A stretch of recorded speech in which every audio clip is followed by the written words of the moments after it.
in Provincetown.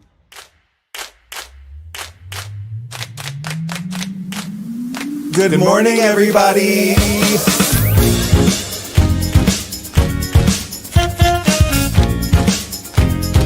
Wake up. Wake up, wake up.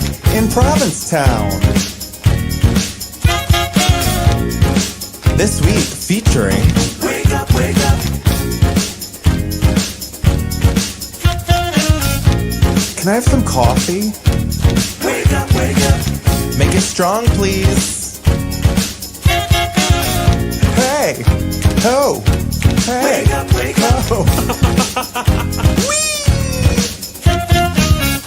No, really, can I have some coffee? Wake up, wake up.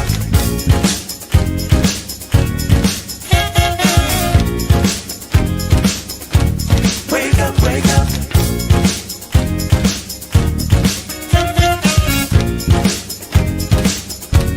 Wake up, wake up.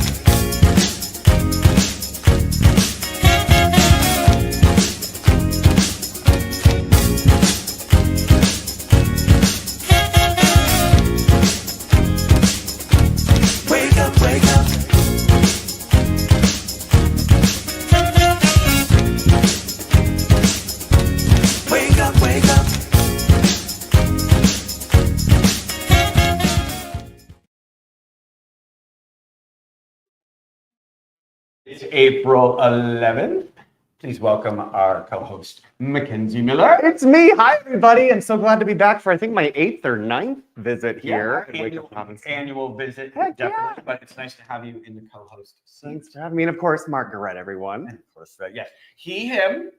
They, them, he, she, any, all. Yeah, use your pronouns. We'll get to that a little bit.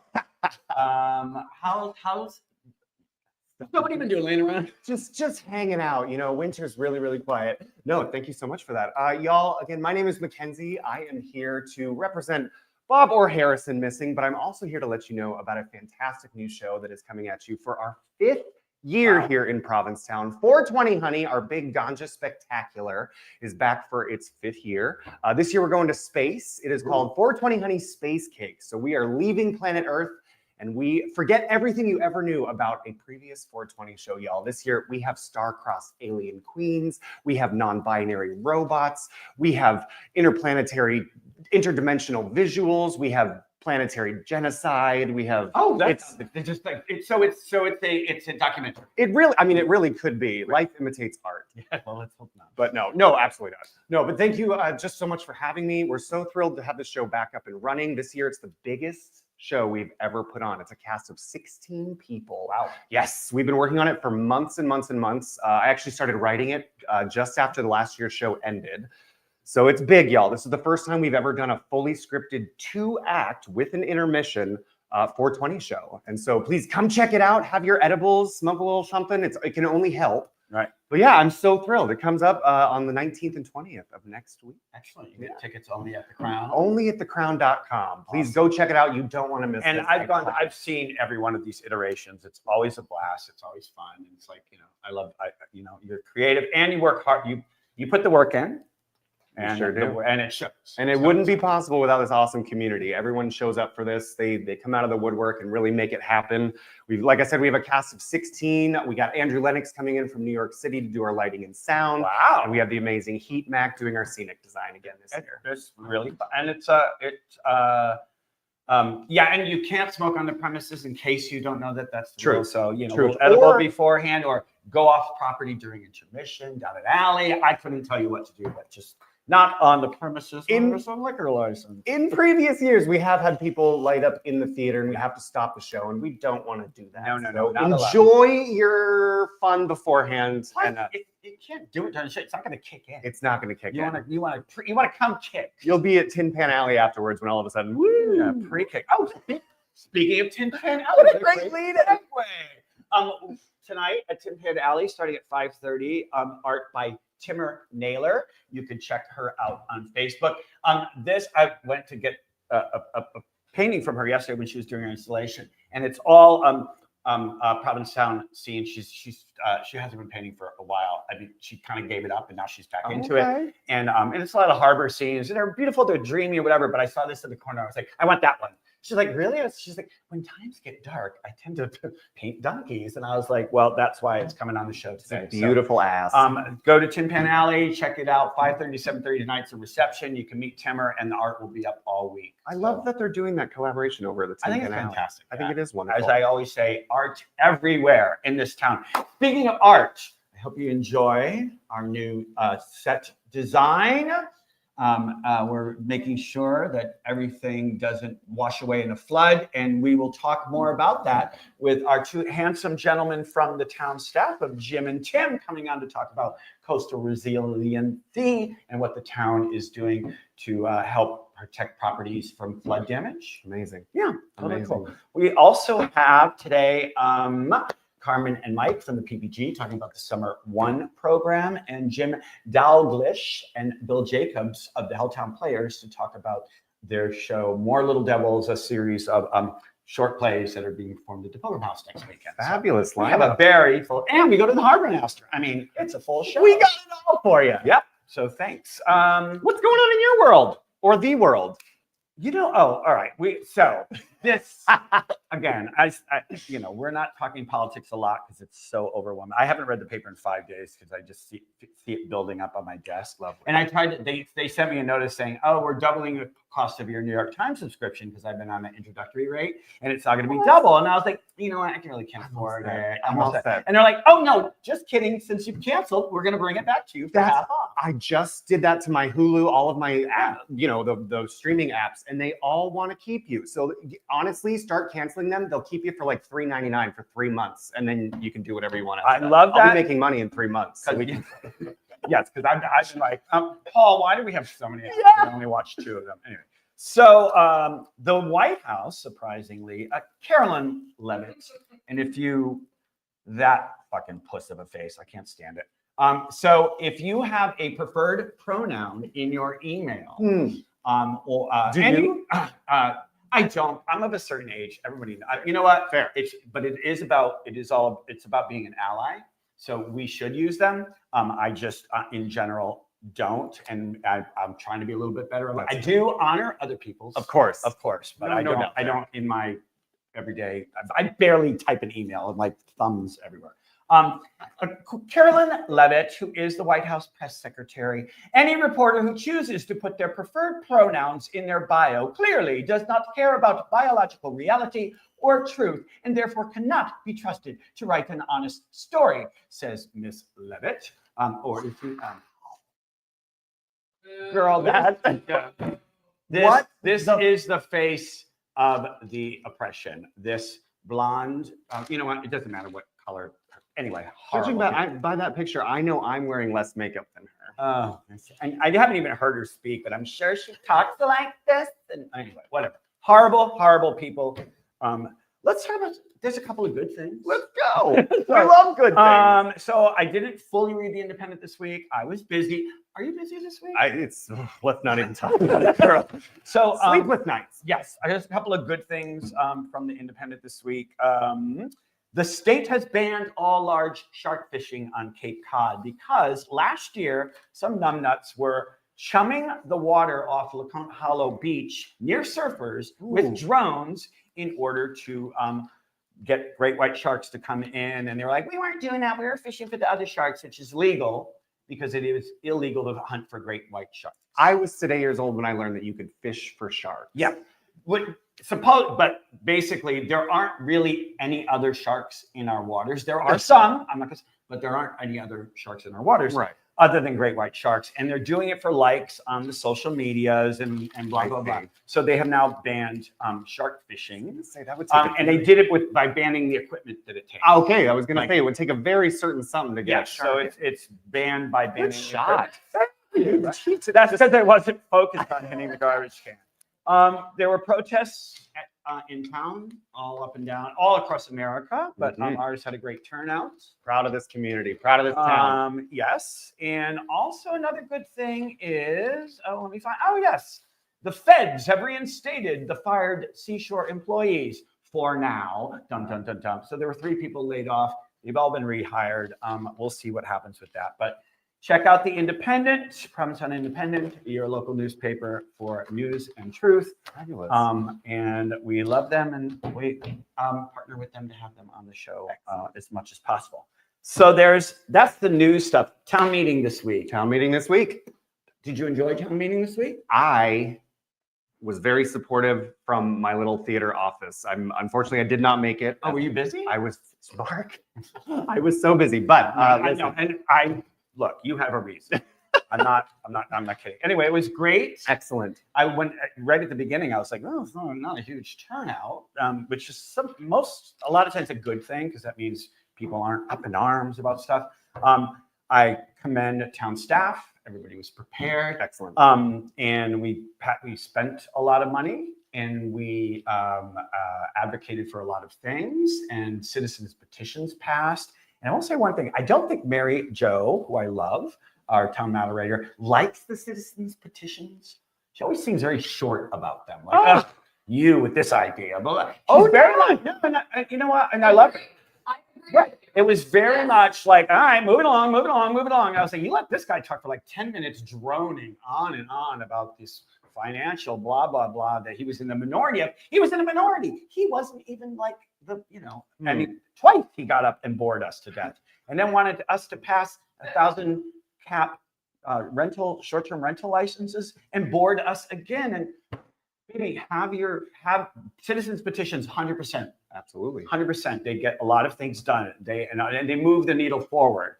But I love that people had the impetus to create a petition, to get the thing, to like sit down. But like, if you maybe be self-aware that you are not the best speaker on this subject. Oh yeah. Yeah. And it's not about entertainment, but it is about like not having everybody check out.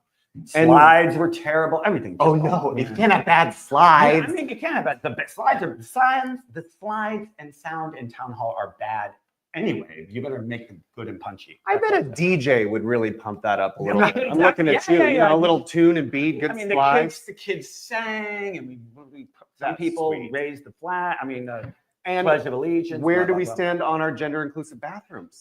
So that passed, and that was just yes, and it was it was no contention, no contention whatsoever. I think, which is great because I even brought up, discomfort. And the one I can't remember her name. She's fantastic. I want to drink with her, but I don't want to hear her speak on every possible thing that ever comes up. No, she was like, I just want to know, like, I'm all for this, but is there going to be urinal? Like, oh my goodness. No, but no, fair. I don't want to be in a mixed use restroom with a urinal, and nobody does. So the new design. Go ahead. No, it's just as someone who's literally spent a lot of their career in both bathrooms, both always getting looks or not. I mean, and this can all wash away, and I have the comfort of going into the respective restroom that society would tell me that I identify in. I think it is very wonderful that we are now making that movement to become more inclusive and include everybody in the bathroom of their choice. Right. So the designs will be forthgoing, any remodel of bathrooms, and also to kind of push the needle. When bathrooms get redesigned in town, and this is just saying they will be designed according to these guidelines, which is basically an open room to wash your hands. Everybody is together in the open room, and then there are private floor-to-ceiling wall stalls. And they actually have scale models that showed you would actually get more stalls plus more ADA stalls in the new design. See? Yeah, it's fantastic. It's just the right thing to do. As someone who for many years had to take care of their mother, obviously opposite gender of me, and had to decide, do I bring my mother with dementia into the men's room and always get the old man like, why is she in here? Or do I say, hey, ladies, do you mind if I bring my mother into a stall? It was always a thing. This negates that. If you have kids, which one do I bring them in?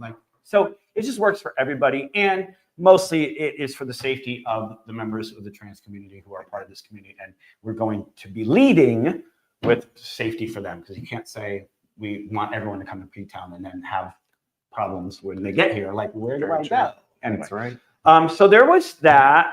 One thing that passed, which Dan Ravello, I hope this was your idea. There were two things on the warrant that was, one of them was to extend the business district on Commercial Street up to the east end, up to Cook Street. There are already businesses, restaurants, galleries, stores, all the way up to, even beyond Cook Street. It was to bring them in compliance with the zoning so that So, and people in the East End who are my neighbors, who are very much like, oh, I don't want that. Oh God, what if they open a restaurant next door to me? No one's going to be opening a business in something that's not already a business. Let me tell you that right now.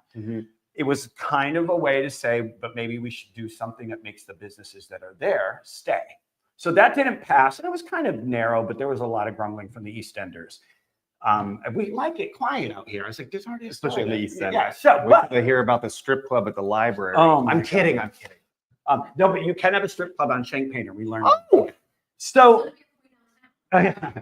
that happened, and it didn't get passed. So then 2 articles later, the article was on Commercial Street, a commercial property must have a square footage of it frontage on Commercial Street remain commercial.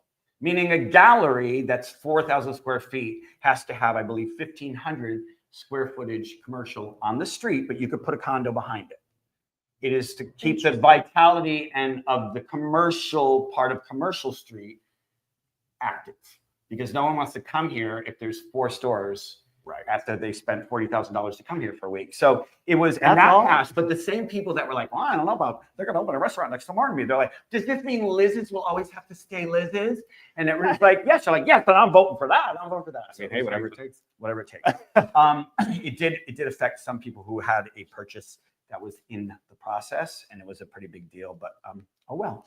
And the person that kind of swayed a lot of people is Frank Visello, who said, I own a commercial property. That commercial property is worth less than a residential property. I paid less for that commercial condo because of blah, blah, blah. So no one's taking money out of your pocket. Like, you bought this commercial space as a commercial space, not a residential space. So don't say, well, I should be able to sell it and somebody should be able to jam a house into that. No, that's not how it works. So thank you, Frank Visello, for speaking up. Thank you, Frank. Someone who's part of that. So that's town meeting. Did the comedy show the other day. Yep, thank you. With Brent, went to see Ann Wood's comedy show for the Homeless Prevention Council, which was a blast. Next time you do it, go check it out. Did a lot of work at the Commons this week. The Center for Coastal Studies and Marc Adams have put together this thing where they use the trash that has been brought up on the beach. Laura Ludwig is the trash maven. Yes. And then they've been doing crafts, and like there's hot glue, there's things. A bunch of folks stopped in, Kristen Becker, KT. We have some pictures running right now, but they are doing it tonight from 4 to 7. If you want to go and check it out. And what we're doing is Jimmy Lee's fashion show that happens in the fall. Oh my God. One of my favorite events. Yeah. So we're creating a lot of, like, if you don't have something that you want to make for yourself, make some flowers, because we're going to use those for the decor. Excellent. Oh, I love this. Yeah. I love a good collaboration with recycling involved. Yeah, because it's going to go in be melted down. It's going to go somewhere and might as well be used for a thing of beauty made out of trash. I had a chance to actually get in there. I was doing the B-Plot series, and it was just a garden of recycled flowers, and I was obsessed. That was you? That was all of it? No, once I figured out how to make them, I was like, okay, here's one done. Here's one done. Yeah, right. Last year's 420 show, we were making all these paper flowers, and the first few were daunting, and then after that, it was a machine. Yeah, like bang this out. Like, here, I'll do this, you do this. Assembly line. There you go. Trash. I love that. So I got a little invitation. Last week we had Jay Critchley on and Courtney from the Monument to talk about the Grace Gouveia thing that's happening this Monday from 4 to 6. Go up to the Monument, you look down on the field, there's going to be dancers happening. There is going to be a musician in the Monument performing. And then Hillary Tamar and myself are going to be reading a poem by Grace Gouveia at 5 o'clock or thereabouts. And I was very honored. And Jay's like, I just seen you in these few shows recently. And he's like, you know how to, be engaging. Thank you. I very much appreciate that. But we read the poem. He sent us the poem. And I was like, when was this written? 1980. This could have been written yesterday. Wow. It's about, and the greed comes to town. And then, so please check it out. He was out on the field yesterday laying out the chalk lines for this big public art project. Hopefully he won't have to relay them because of the rain. But go to the Monument on this Monday from 4 to 6. And it's really cool. When there's outdoor big public art, which doesn't happen often, go support it. Definitely. And it's a lot of fun. And speaking of Hillary Tamar, I know she was the guest last week, and but tonight she will be debuting her brand new hit single at RuPaul's Drag Race viewing party, hosted by myself and Austin Tyler. Come check that out at 7 p.m. doors, 8 o'clock, brand new episode. We're one episode away from the grand finale, Lynette, next week.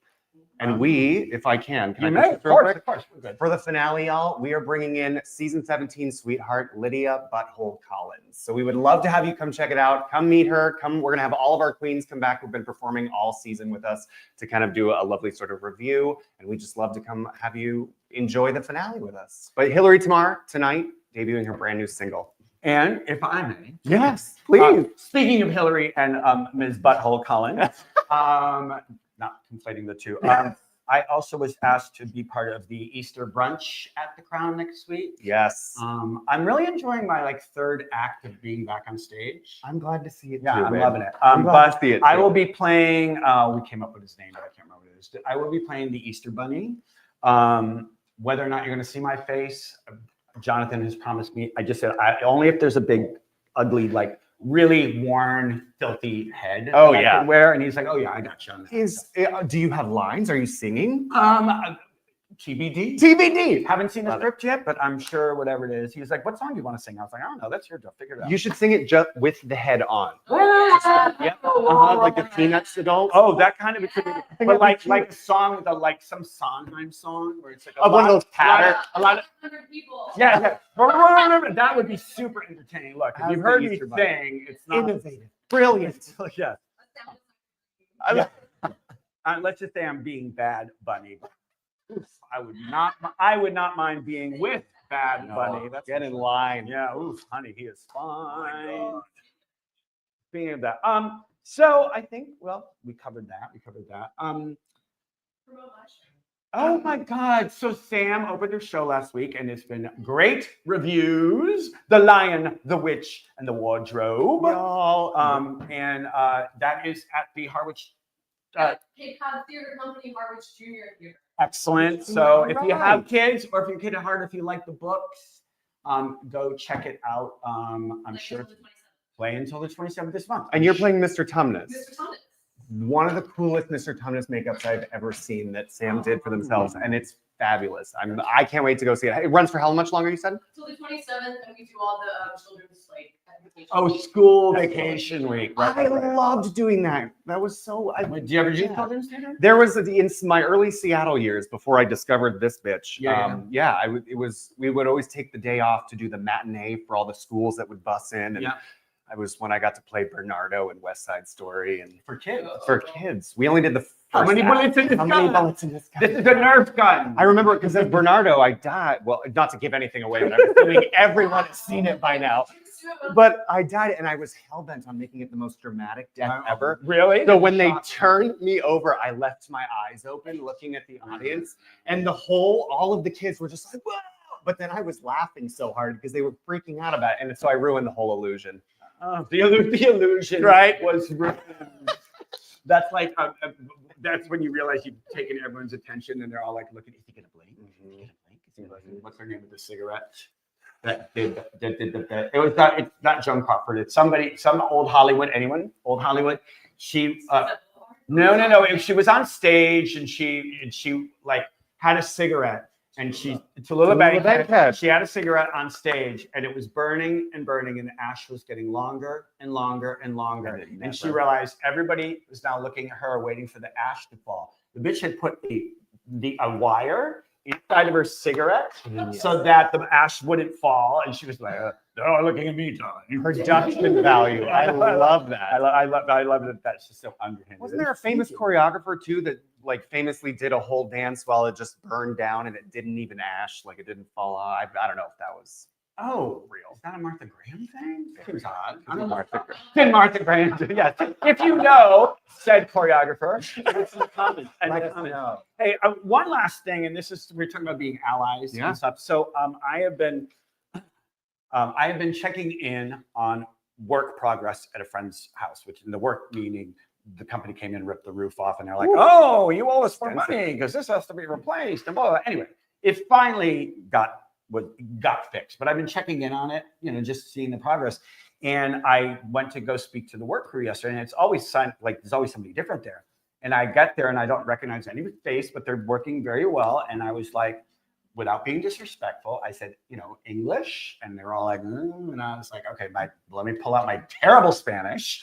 And I climbed up the ladder and was chatting with them. And I was thinking to myself, look, queens, you know who your cleaning ladies are. You know who's fixing your back door. You know who's fixing your roof. You know where folks are from. Please be an ally. Get some red cards, and the red cards are the cards you show. If ICE comes to you, you don't have to answer any questions. It is my constitutional right. Citizen or non-citizen, all have these protections. And it's a red card, and it comes in different languages. You can get them at the library. But so anyway, I was like, oh, these folks should have red cards without me editorializing, whatever. So I went to the soup kitchen to try to find them because I know Ann Wood has been trying to get these disseminated out into the world. I went to, I couldn't find these red cards. She was busy. I couldn't get a hold of her. Called the DEI office in town, Donna Walker, and I said, hey, I need red cards. Where do I get them? She's like, oh, I don't. Anyway, Donna Walker assured me that the town is going to get some printed up. Excellent. And put out in different locations. I suggested the thrift stores, the soup kitchen. But if you are someone with people on your property throughout the season who come in on your days off to flip your unit who are possibly from another country, maybe just, with the tip money, put a little red card in the envelope, be an ally. It's not going to get better for a lot of folks. And, anyway, that's my editorial on that. But the town is going to get these cards printed out. And when I know more about that, I will let everybody know where they can get them. But they are currently at the library through the work of Ann Wood. Excellent. So anyway, the world's fucked up. Don't be a dick. Yeah, don't be a dick. I think we've covered everything.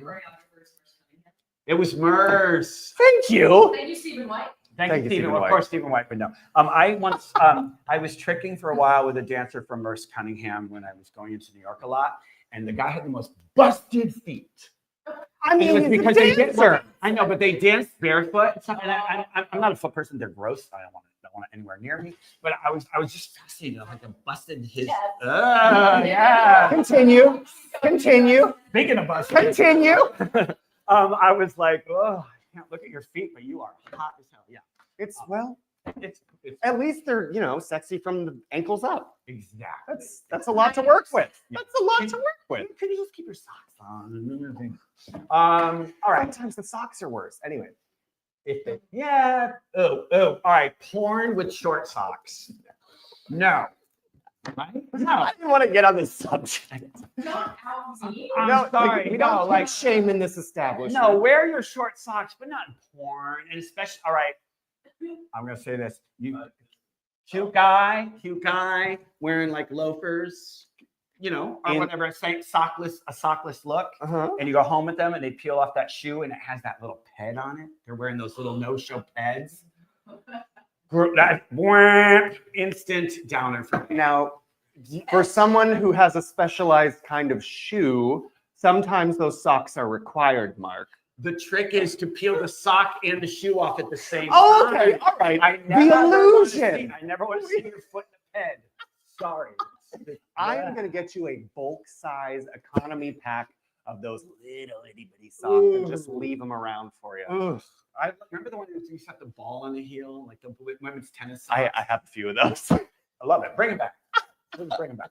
All right. So I think we are going to reveal our wonderful storm barrier in just a second. But first, we are going to go to Pete Whinn and Katie Laura, who are our new people running the Harbor Master's office. And we have a little message from them. Check it out. Hey guys, I'm here at McMillan Pier with the new team running the harbor. We have Pete Whinn, the new harbor master, and Katie Laura, who's the office master. If you need to get a permit, Katie is the one to go to. Katie, what do we have coming up this weekend? Permit Day is April 15th for kayak racks, dinghy docks, and beach boats. And it's a big deal, right? Big deal. people line up. It's all That's what I've been told. Like I'm getting ready for a concert back in the 90s. right, because you're both new to this whole shenanigan down here, right? And so you'll I think people get here at like 3 in the morning waiting for those permits. That's what I've been told. I will not be here at 3 in the morning. No, you're just here when the office opens. And Pete, what do you see as you're new, but you're from the Cape? Yep, I'm from the Cape. I grew up in Brewster and went to Nauset, our local high school. And I've been living in P-Town for a few years now, but been boating and sailing in these waters my whole life. And I'm just very, very excited to be out here doing what I love for this community. Right, so you bring the experience of actually being a local to the position of the harbor master. I've run aground in all of the shoals out here, so Is that a I won't hold it thing? against you. So what are do we have any big projects coming up for the pier? The pier and harbor, a lot is always happening. As Katie said, with our permit day, we're hoping to get hundreds of folks down here to get their beach boat, kayak, and mooring permits go on sale as well. And then harbor-wide this summer, look for just more activity out here. So the Harbor Master's Office will be doing safety checks, ensuring everyone has what they need to stay safe on the water, making sure all of the moorings are in the right place and are well maintained. And we're here to help boaters and other people who just use the seashore. So if you see something and you want to alert us to a situation you'd like us to take a look at, you can visit our website or you can call 508-487-7030 and we'll take a look at it and help you out. That's perfect. So remember, guys, if you want a permit for your kayak, for your small craft, for the dinghy dock, for your mooring, do it soon because you want to get those permits in place before season starts. Awesome. All right, thanks, guys.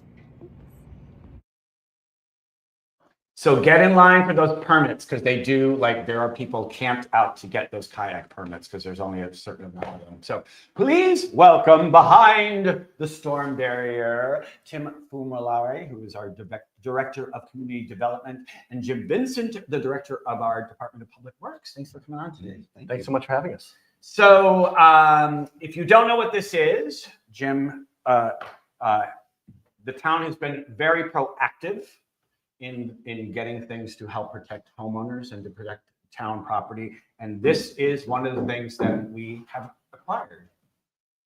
Right. So this is one of the new storm barriers that we put it in our toolbox to try to be more proactive in helping neighborhoods. But particularly the Howland Street neighborhood has been hit by so many storms in the last couple of years that the neighbors really stepped up and are working with us to develop specific action plans for the neighborhood, how to coordinate with DPW better, and the limitations of what DPW can do, and encouraging homeowners to protect their own properties. And so this barrier is one that we would, if the storm is in a certain direction, the wind direction is sustained at 30 miles per hour from the southeast, we're probably going to get on the Howland Street area and put these up to divert water, give us some options depending on what the storm is going to do. Each storm is different, so it's very hard to predict, but we're trying to be part of each neighborhood that needs help. And there's a couple other neighborhoods that'll probably be reaching out to us. Point Street neighborhood, further in the East End, there's Suzanne's Garden, there's some other areas. So, but we're here to move into the next several decades of dealing with these storms that are going to be coming up and having temporary solutions. Just to divert water when we can, hold it back when we can, and just protect the properties and the businesses here. So, and they're easily deployable. I was there for the test run. And so these have never been used in real time with like a massive storm surge. So we hope they will work.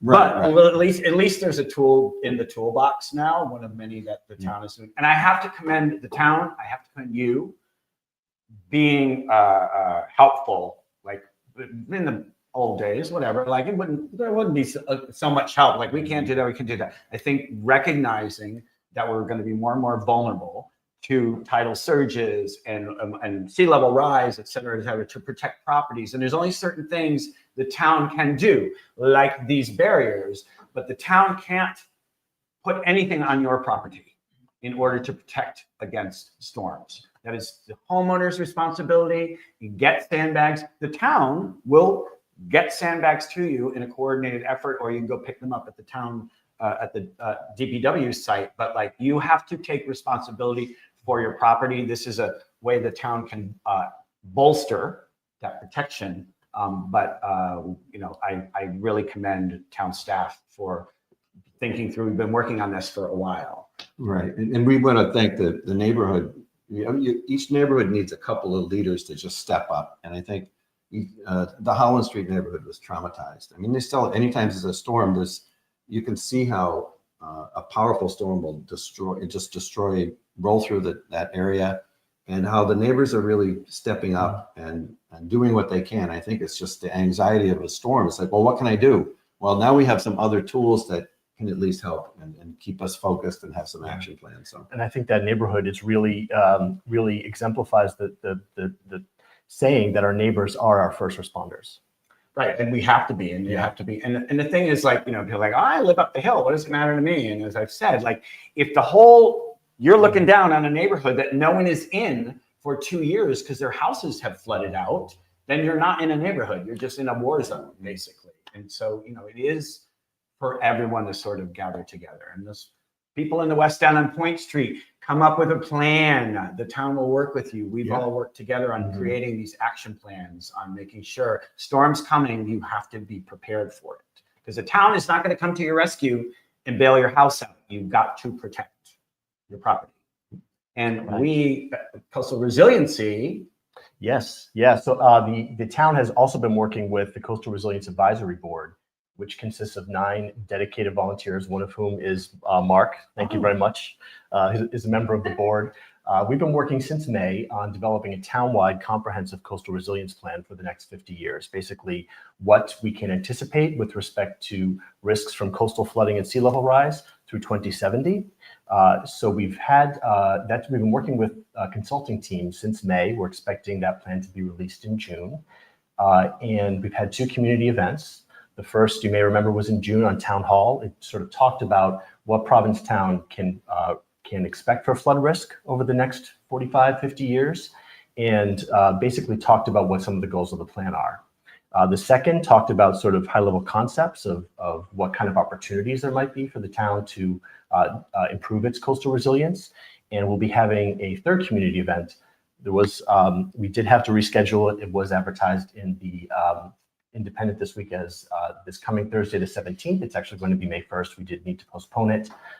But we'll be talking with the consultants about their proposed final recommendations. Basically what those look like, get community feedback, talk about what might work, what might not work before the plan is finalized. So it'll be at Town Hall on May 1st at 3 o'clock. And what you can see, I mean, if you've gone down Commercial Street on the water side, you've seen buildings being jacked up, you've seen bulkheads being rebuilt and stuff like that. One of the things that perhaps part of the problem at Holland Street we learned was if a house gets raised, but nothing gets put in as a bulkhead or anything, now there is just an unblocked water surge that can come on. So it's great that your house is in the air, but now the neighborhood that didn't get flooded before perhaps is. So now there's new guidelines for things like that, but we can't. Right. I think one of the policies we're going to be seeing is elevations to which people should raise their bulkheads. If you're familiar with the coastline of Provincetown at all, you know it's all seawalls and bulkheads. Those have been there for 50 plus years. Their useful lives are coming to an end. They're clearly, in some cases, like the Howland Street neighborhood, they're not high enough anymore. So part of the plan recommendations will be what parts of town, in which parts of town do we need to see homeowners elevate their bulkheads, and how can we come up with policies that would require that kind of defense? And we're seeing neighbors cooperating on elevating their seawalls in those most vulnerable areas already. So how can we continue to encourage that kind of defense? And some of the vendors that have done some of this work are also going to be at some of these engagement events to just be like, I'm not saying hire us, but I'm saying this is the work that we've done. These are the things that you can do.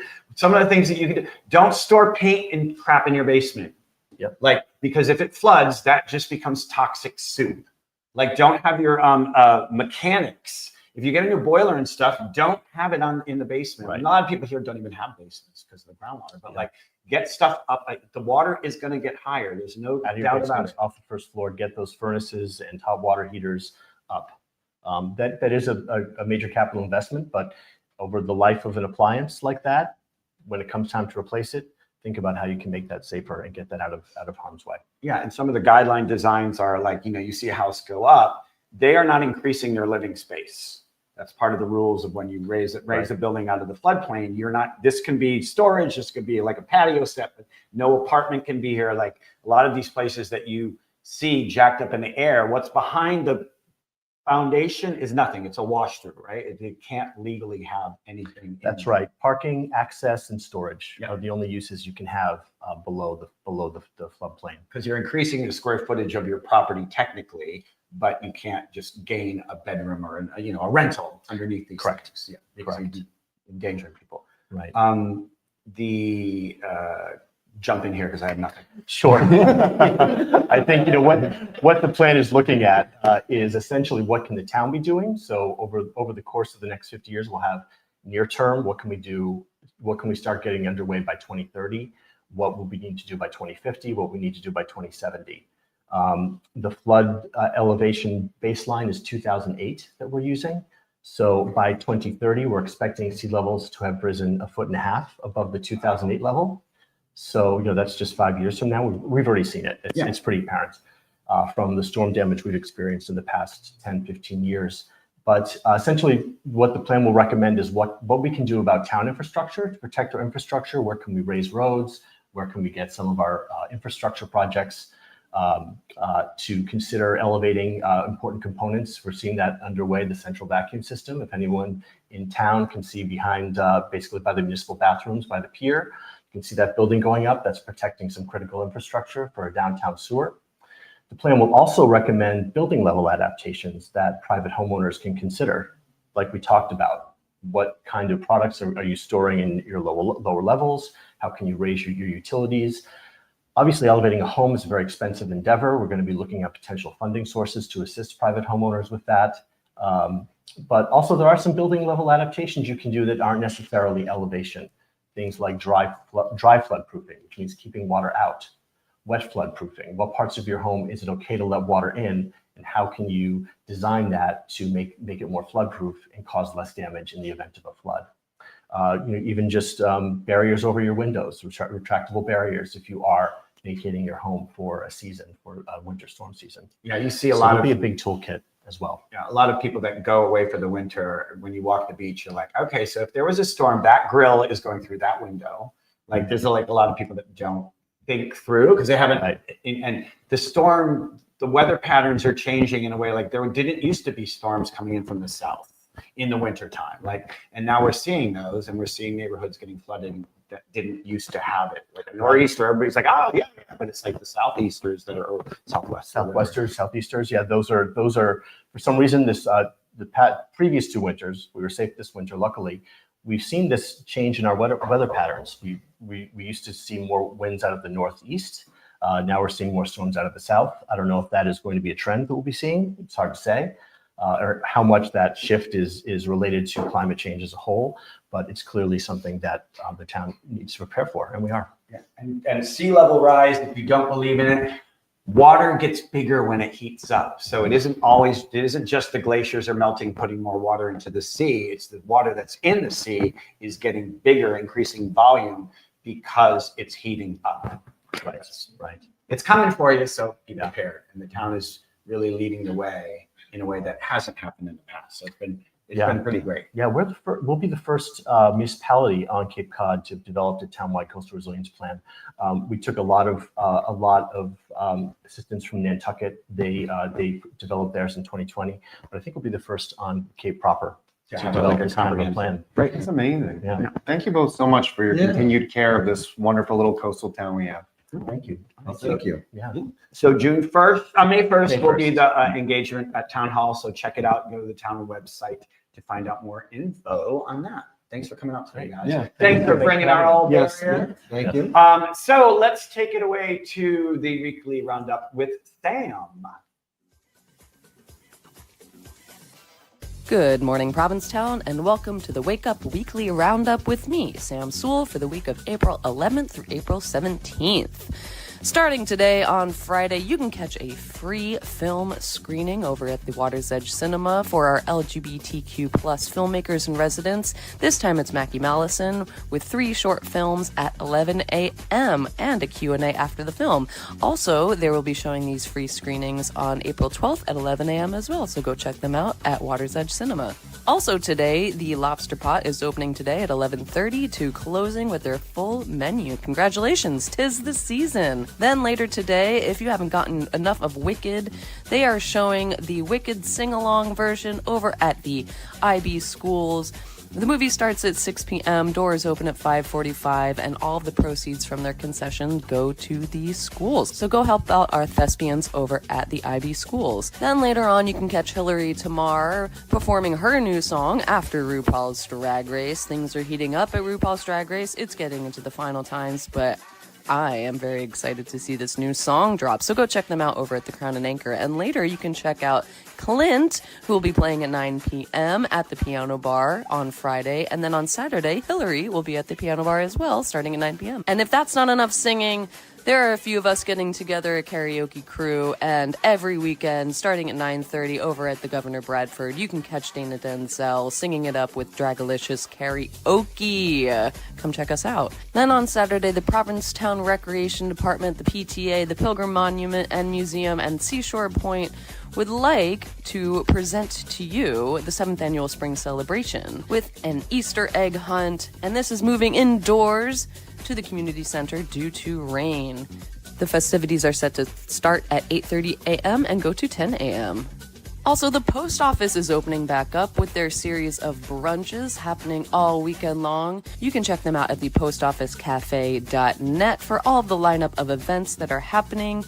Congratulations, the post office. It's good to see you back open. Then on Monday, head on over to the Provincetown Monument at 4 p.m. to check out Jade Critch's tribute to Grace Gouveia with Smoking Bomb at Mata Field. This is going to be a great event, so I would highly recommend you check it out. Then on Thursday, over at the Water's Edge Cinema, the film art series is going strong in collaboration with Pam, and they are showing The Quiet Girl at 7 p.m. with a talk back before and afterwards with Howard Karen. As always, if you'd like to see anything you're promoting up here on the Wake Up Weekly Roundup, please email me at wakeuproundup@gmail.com. Get your raincoats on. It's getting wet out there, but those spring flowers are sure coming in strong. Have a great day, everyone. Thank you, Sam, with the roundup. Please welcome Mr. Mike Ackerman and Ms. Carmen de Silva from the Provincetown Business Guild. Mike, new hire at the PBG. I'm the new event and social media manager. It is a new position with the PBG. So excited. Coming from the Gifford House. It's very exciting. We're going to have a more active presence on social media like TikTok, Instagram, Blue Sky, Threads, and Facebook. Which I've already noticed. So you hit the ground running, baby. We did. We just did a Pilgrim Monuments feature. I actually, roles are flipped yesterday. I got to talk to this one about her 420 show and just highlighting artists, different opportunities in town. At Visit P Town is our handles. Excellent. And so you're here to kind of talk about the Summer One program. Explain to me the Summer One, which I think is fantastic. So. It really is. So last year was the pilot program that we launched with Trevor. And it brought over 20 LGBTQ plus youth from the ages of 21 to 29 to town for a very low rate. We had, I think, over 12 lodging members participate and donate rooms for this initiative. And we've already surpassed that this year, which is really, really exciting to see that growing support. And actually, Mike is now in charge of kind of overseeing the applicants that are coming in. We've launched it live as of a week or two ago. It does end the 21st. So we're also wanting to announce, please let people know who might fall in that age range to apply today through the 21st. And also that we're going to be expanding this program into Trans Week. So we're calling that one Autumn One, being that it's in October. So look for more information closer to that time frame. But so far, how many applicants have There was 14, oh my God. And everywhere from 21 to 29. I moved to P-Town when I was 28, and so this is very meaningful to me, and I have been reading the different applications, and everyone wants to come here for a different reason, and we also ask them what their takeaways are and like what they want to take back to their community, and it's very meaningful. So I just want to thank everyone involved in that, and the lodgers and pairers.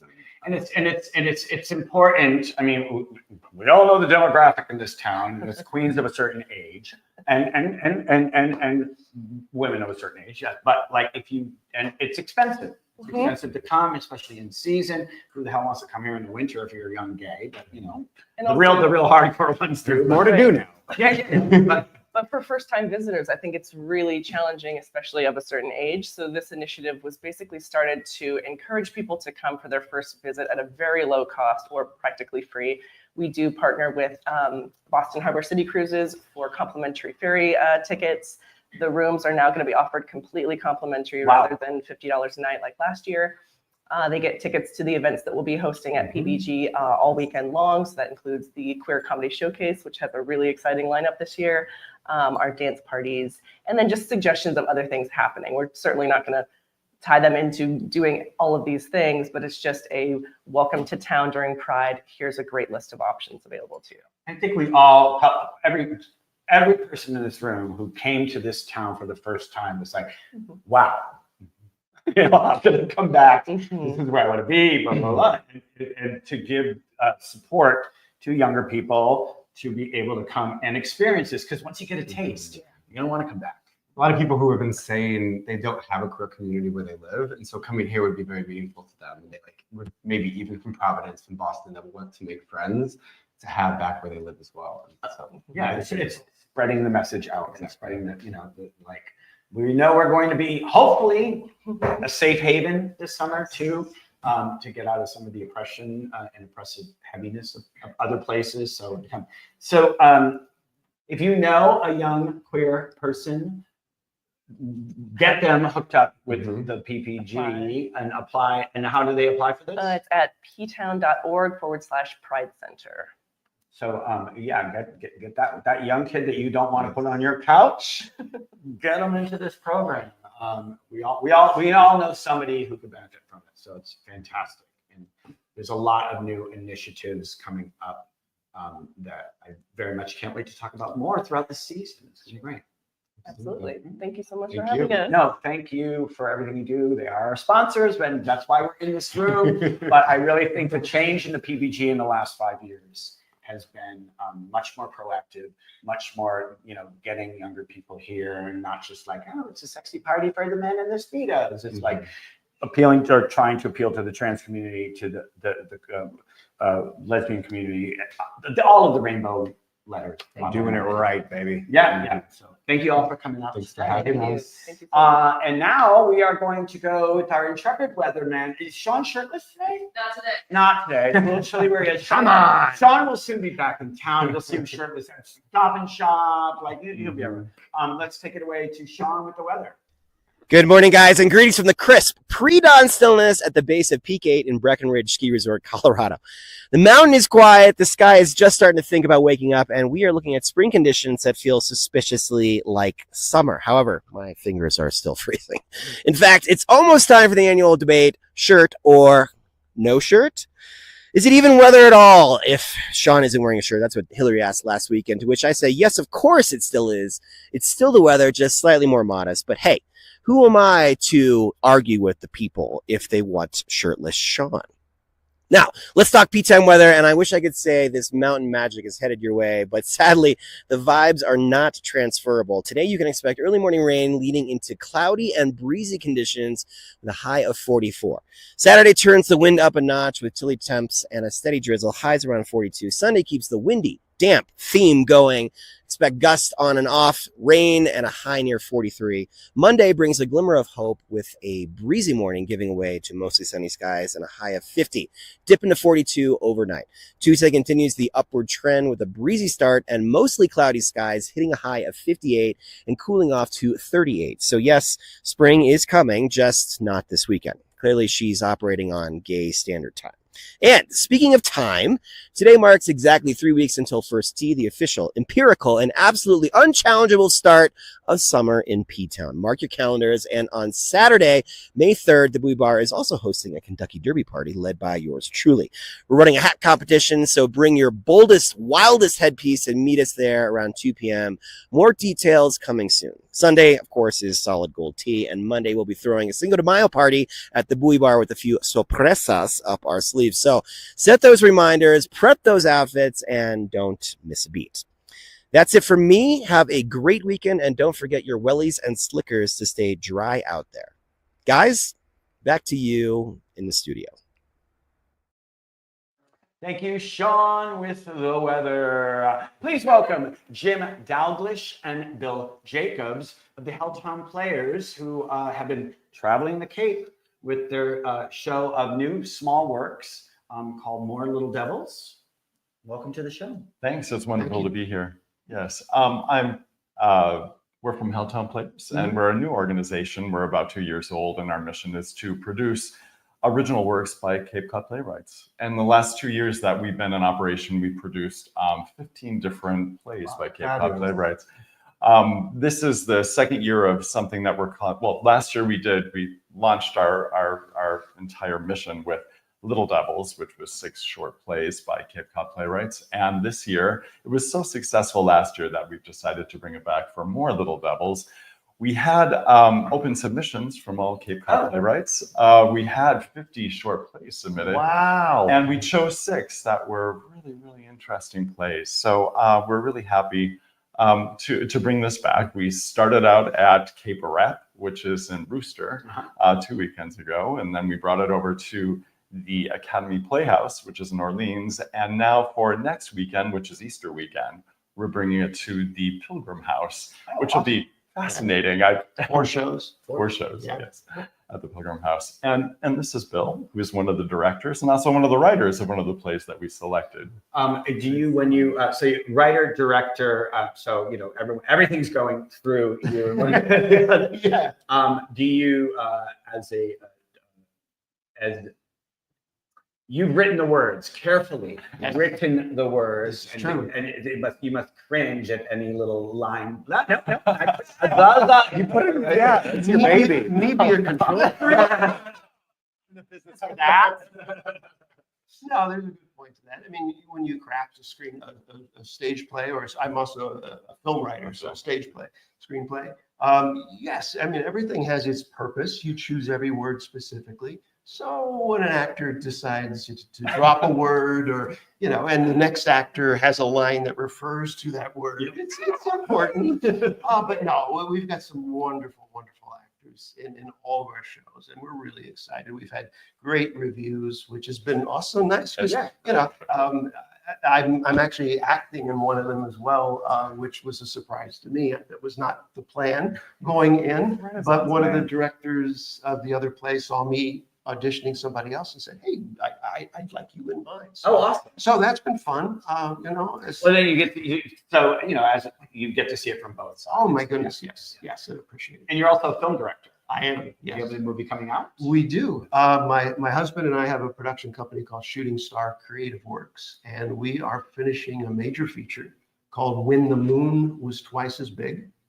It takes place in 1969 and 2009. Nothing like a period piece, you know. Nothing like it. But it has some major actors from Broadway and TV and film that loved the script and wanted to do it. So we're really blessed with that. It should be finished by the end of this year. We're doing Foley work and stuff like that now. And I've seen some samples of it. It's absolutely amazing. Gorgeous work. Are you doing filming on the Cape? Or? We filmed everything in Bucks County and also in New Jersey before we moved here. But we're doing the post is here. Everything's edited. It's all cut. So it's just the final touches. So when you're doing, so the receptions, I like that you're like dropping this series of plays down, you know, throughout the Cape, because you know some people's not going to get in the car and drive. But like, so you're exposing yourself. No, more audiences getting to see it. The best thing about a collection of short works is, this one. Oh, all right. Well, but then you know, well, we've all. No, don't worry. There'll be new people on stage in a whole new world. Just give it a minute. It's a great format, and it's a great way to show people like new voices, which are maybe not ready for a full production of a show, or not a full production. I mean, a full length. 2 acts. Yeah, that's right. Well, Mark, I got to tell you though, when we were selecting them, we actually the trustees of the Helltown Players actually sat down and took each of the 50 plays and acted them out. So it's not just like reading them, so that we could actually feel how they would be. Right, exactly what it would be. And we chose plays that were meaningful and that they were real plays, even though they're short. They're not skits or sketches. They're real plays, so they're very meaningful. So I think you're going to like all 6 of them when you come and see them. They're amazing. Do they kind of range in themes, or was there a central? Well, that was really interesting, and we didn't choose them by a theme, but when we actually sat down and we're looking at them, there's themes of memory that come out, and how you remember things, and what happens when you lose that, and other like how the past can haunt you in some of them. So it's kind of intriguing to me how when we brought them together and put them together in a certain sequence, it tells a beautiful story more than just the short plays. I think like anybody writing now, a play now, is going to have something in their head. Like, and a lot of it's like, remember your good old days, but also please remember, because if you don't remember, we're going to be down the same stupid road that we were before. So exactly. It's I'm sure a recurring theme. So comedy, drama, like there's going to be a little smorgasbord. Yes, everything. Yeah. And it's Pilgrim House next weekend, Easter weekend. There's a lot. If you haven't gotten tickets or you haven't opened up your house for the season, like come down next weekend. Come on, baby, to do for Easter, and it's fantastic that you guys have brought the show to Provincetown. Thanks for having us on the show. And you have more stuff coming up, or is this? Yes, we have the weekend after that. We have a new play by Marc called Portraiture, and it's about 3 portraits that were displayed at Yale's Meineke Library. One is Alice B. Toklas, the other one is Mabel Dodge Lewin, and the third one is Gertrude Stein. Oh, awesome. And how the Rushmore. Right, exactly. And really influential women in the last century, and how they kind of come to life, and they don't necessarily get along all that well. It's fascinating to see. It's very, very funny. It's going to be at the Cape Cod Museum of Art, and then after that, at the Katuitt Center for the Arts. So people look out for that. So do you like going into spaces that aren't necessarily like a theater? Like, do you enjoy that kind of work? Well, it's a challenge. It is a challenge. Yeah. So, we don't have a venue, so we rely on the kindness of strangers, as I say, airdropping into different places. But we've taken some kind of interesting strategies so that we can set up really, really quickly. We rely heavily on projections. But Bill will attest, it's a big effort to get everything to 3 trucks and then move it to the next venue. Oh yeah, you're on the road. That's how it works. The circus. Tour life. Yeah. Well, congratulations. And more theater is more theater. Bring shows everywhere. And you said this was your 2nd year with Helltown Players? Yeah, it's only 2 years. That is what I love to see. In the world that we're living in, we need more art. It's the response to darkness and scary times. So keep it up. I'm very proud of y'all. Yeah, absolutely. If you ever need a drag queen. Oh, I do, actually. I'll talk later. Okay. There we go. Well, I think that's it. Thanks for coming out today, guys. Thank you. And I think that is our show. Thanks, Ethan on the camera, Sam on the board, our roving reporters, and Mackenzie. Thank you. Absolutely. We got some sponsors to shout out. Do we do that? Sponsors shout out. I'll take the first 2. All right. Crown and Anchor at Provincetown Brewing Company. As always, the Boat Slip Beach Resort and the Provincetown Inn. Provincetown Tourism, PTV, and the Provincetown Business Guild. Thank you all for watching the show. And please, if you want to support us, you can always hit us up at Wake Up in Provincetown on PayPal. I will take that money because I'm not making much or anything these days. It's delightful. And if you want to sponsor us, please reach out to us at wakeupinptown@gmail.com and wakeuproundup@gmail.com for listings in our Sam's Weekly Roundup. So thanks for tuning in. Thanks for watching Wake Up in Provincetown. We'll see you next week, y'all. Come check out 420.